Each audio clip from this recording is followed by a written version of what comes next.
Bismillahirrahmanirrahim. Assalamualaikum warahmatullahi wabarakatuh.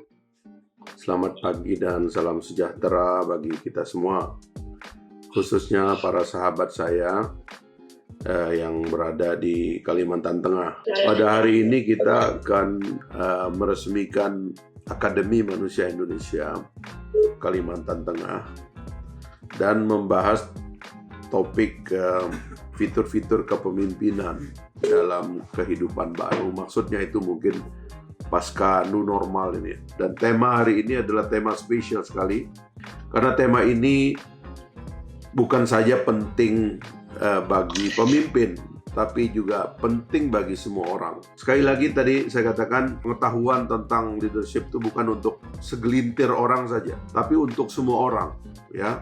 Dan sekarang kita mau mengetahui itu, mendengar itu, dan mendiskusikannya, supaya kita dari hari ke hari juga meningkatkan kapasitas leadership kita sendiri, kemampuan kita di dalam memimpin. Karena leadership itu sebenarnya tema yang panjang sekali, yang ingin membaca apa sih leadership itu. Jadi banyak orang yang ingin tahu pemimpin itu, atau manusia yang disebut pemimpin itu, apa sih karakter dan bedanya. Tapi saya ingin balik dulu kepada manusia itu dari dalam dirinya sendiri, apa yang dia punya. Kita sekali lagi supaya juga mampu memitigasi apakah di dalam diri kita ini ada potensi itu, ya. Pertama-tama saya sering mengatakan diri ini memang harus sering dibaca. Kadang-kadang kita lahir, tumbuh, membesar, ya kan, dewasa, menikah, ya, beranak, pinak, dan meninggal dunia, sampai kita kadang-kadang belum terlalu memahami apa yang sebenarnya ada pada diri kita. Pada diri kita ini ada elemen-elemen yang membuatnya nanti bertumbuh, ya. Dan semua bisa dilatih. Apa yang ada di dalam diri kita ini semua dilatih. Pertama misalnya fisik kita. Fisik ini bisa dilatih. Fisik itu bisa dijaga kesehatannya. Bisa dibuat fisik itu nggak sakit. Apalagi sekarang ini dalam new normal ini kita sadar bahwa ternyata prosedur penyakit masuk dalam tubuh kita itu ya melalui sesuatu yang kadang-kadang kita undang atau kita tidak undang. Jadi makanya sekarang kan ada virus namanya corona. Kita sekarang jadi sadar bahwa penyakit masuk lewat mukosa, lewat mulut, lewat hidung, lewat mata, ya kan? Karena itu kita waspada. Kalau kita waspada dari awal, tentu ada banyak penyakit yang kita cegah masuk ke dalam tubuh kita. Tapi juga ada penyakit yang kadang-kadang kita undang. Ya, dengan segala maaf, misalnya kalau kita merokok, itu memang kita ada niat untuk merusak paru-paru itu. Jadi itu yang saya bilang penyakit yang kita undang. Ya, alkohol misalnya, narkotika misalnya, itu melemahkan tubuh, merusak organ tubuh, ya, menghancurkan sistem-sistem saraf yang ada di dalam tubuh kita. Itu yang pertama gitu. Kesehatan fisik itu menentukan sekali Anda itu bisa terus melangkah, bisa terus menginspirasi orang atau tidak.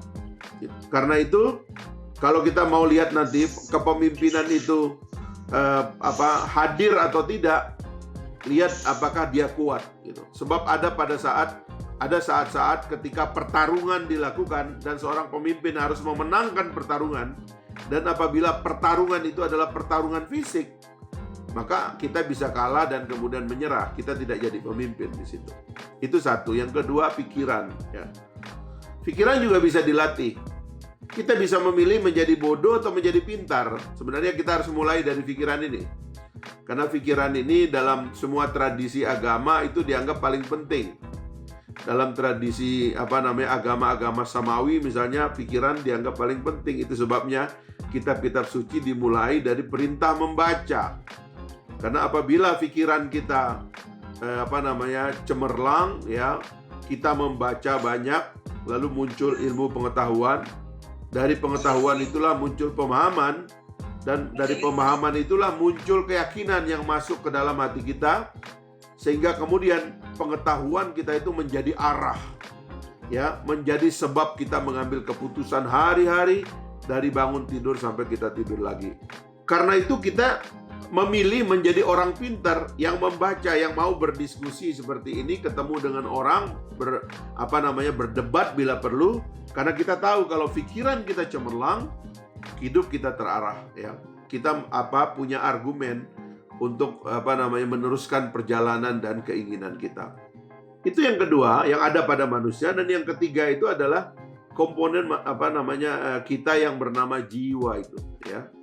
Sesuatu yang bersemayam di dalam diri kita.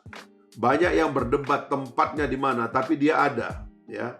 Soul, ya.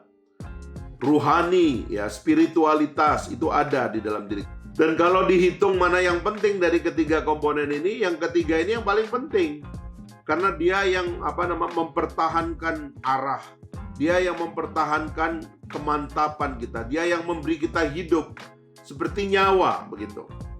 Nah, ini juga bisa dilatih untuk dibuat dia menjadi baik atau buruk. Kalau kita mau melatih jiwa kita menjadi baik, ya ada caranya, ya kan? Orang yang suka merenung, suka berdoa, berkontemplasi, berzikir, beribadah dan sebagainya itu, dia sedang melatih jiwanya menjadi yang baik, menjadi yang kuat, menjadi yang kokoh, ya. Sebab kadang-kadang kita menyerah secara fisik, tapi karena jiwa kita kuat, kita jadi tidak menyerah. 3 hal tadi ini yang disebut dengan diri. Inilah yang sebenarnya mengisi hidup semua orang. Bukan saja pemimpin, tetapi juga manusia. Dan ini nanti yang menentukan seberapa kuat orang itu bisa melangkah terus. Ya, kita tanya pada diri kita, fisik saya ini kuat nggak sih sebenarnya? Pikiran kuat nggak? Kita ini termasuk yang senang belajar atau tidak? Ya kan? Atau nggak mau belajar? Senang mendengar atau tidak untuk belajar. Kemudian jiwa kita. Jiwa kita ini orang yang gampang goyang nggak? Ya kan? Gampang patah tidak? Gampang menyerah atau tidak? Ini kita cek dalam rangka kita latih juga. Sebab pemimpin itu begitu, terutama yang jiwanya paling kuat. Seperti ahli-ahli psikologi yang mengatakan bahwa manusia itu seperti puncak gunung es. Ya, dari yang dia tampakkan itu ada yang tidak nampak. Ya, yang besar dan lebih besar begitu. Kalau orang jiwanya kuat, pikirannya kuat, fisiknya kuat, karakternya akan kuat ya. Dia ini yang akan menjadi sumber karakter. Dan karakter inilah yang nampak pada orang. Inilah yang kemudian menjadi ciri-ciri pemimpin. Ya, di barat itu banyak penceramah tentang pemimpin. Salah satu yang sedang digemari orang itu namanya Simon Sinek. Ada juga Brian Tracy, ya, salah seorang penulis yang banyak sekali menulis tentang pemimpin, dan dia menyebut banyak contoh pemimpin, banyak ciri-ciri pemimpin. Pertama dia bilang pemimpin itu harus punya visi. Artinya pemimpin itu kalau ngomong tuh dia memberi arah. Kemudian dia bilang pemimpin itu harus punya keberanian. Yang membedakan orang pemimpin dengan yang bukan pemimpin itu ada keberanian. Kemudian ada integritas, humility, rendah hati. Kemudian dia punya strategic plan, dia punya fokus, dan dia tahu bekerja sama. Ini 7 ciri-ciri yang nampak, yang dilihat oleh orang. Tadi kan yang kita simpan dari dalam. Tapi yang kita dilihat oleh orang itu, yaitu tadi. Dia punya visi, dia fokus, dia punya integritas, ya kan, dia punya strategic plan, dan dia bisa bekerja sama, dan seterusnya lah, yang rendah hati dan seterusnya itu. Jadi pemimpin itu pada intinya itu bukan orang yang concernnya itu kepada technical. Ada matrik yang dibuat di dalam ilmu manajemen itu. Ada top manager atau yang disebut dengan leader, ada middle manager, dan ada operational manager. Ada 3 keahlian yang harus dimiliki, yaitu strategic skill, kemudian human relation skill, dan yang berikutnya adalah technical skill atau kompetensi teknis. Yang membedakan pemimpin dengan manajer itu adalah tentang concern-nya. Pemimpin itu punya concern besar, sementara manajer itu concern teknis. Itulah sebabnya kalau saya gambarkan misalnya, kalau kita lagi dalam krisis, pemimpin tuh ya yang disebut dengan leader itu, kalau ada masalah bukan langsung dia tambal, tapi dia mengkonsolidasi kekuatan untuk menghadapi masalah itu. Makanya kalau kita bicara leadership di dalam krisis, kalau ada krisis itu kayak misalnya kita menghadapi serangan, ya seperti sekarang ini kan sebenarnya kita menghadapi serangan. Yang pertama kita lakukan itu nyatukan orang dulu, kekuatan kita satukan dulu. Supaya ketika kita menghadapi musuh serangan ini, kita hadapi bareng-bareng.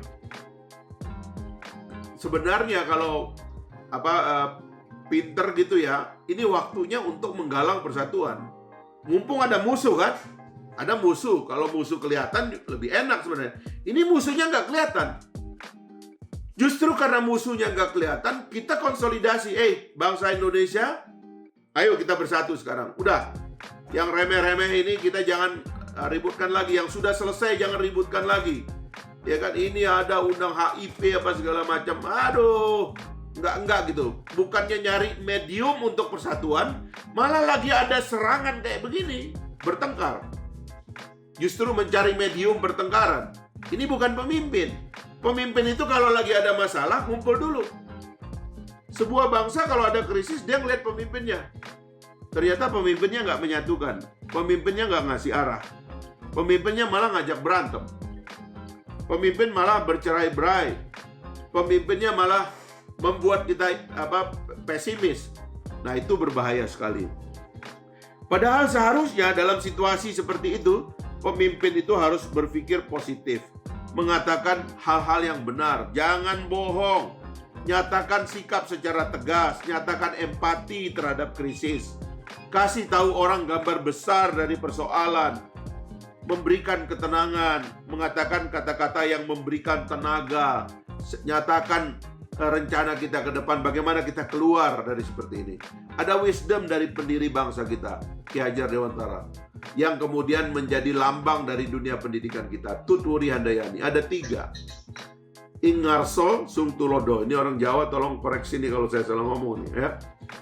Ing Ngarso Sung Tulodo, Ing Madyo Mangun Karso, Tut Wuri Handayani. Ya. Ing Ngarso Sung Tulodo itu di depan itu memberikan arah, ya kan? Memberikan guidance, ya. Supaya setiap hari kita bangun, kita tahu kita punya arah. Sehingga kita optimis bangun. Mungkin arah itu hanya sekedar mimpi-mimpi, ya kan? Tidak ada masalah. Tapi yang jelas kita harus punya arah. Ing Madyo Mangun Karso, di tengah itu menumbuhkan, menciptakan ide, memberikan semangat, ya kan? Di tengah itu. Baru kemudian Tut Wuri Handayani di belakang tuh memberikan dorongan. Ini ada ini dalam wisdom pendiri bangsa kita, ya.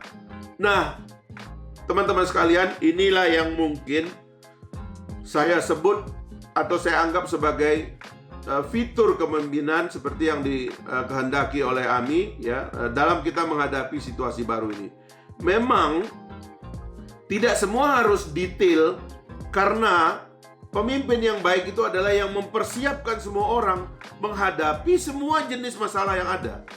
Tidak diajarkan semuanya teknis dari awal, tapi dia memberikan kesempatan orang untuk berinisiatif, sehingga talenta-talenta baru lahir di tengah krisis seperti ini, yang menyebabkan kemudian kita bisa menghadapinya bersama-sama. Itulah kepemimpinan sejati yang kita harapkan lahir juga, ya, di dalam Partai Gelombang Rakyat Indonesia ini, supaya kita semua menjadi champion di tengah masyarakat, menginspirasi, memberikan semangat, menolong, membantu, meringankan, jangan membebani, ya, jangan mempersulit, dipermudah, ya kan, diperbaiki. Satu lagi wisdom dari kepemimpinan yang juga disebut oleh Nabi Muhammad itu adalah pemimpin adalah pelayan, ya. Sayyidul Qaum khadimuhu, pemimpin adalah pelayan. Siapapun yang melayani masyarakatnya, pasti dia akan diikuti oleh masyarakat itu. Gak usah banyak ngomong pun, kalau kita melayani, kita akan diikuti. Karena kita dengan menolong itulah kita menyambungkan diri, ya, menginspirasi dan membesarkan hati orang-orang yang ada di sekitar kita.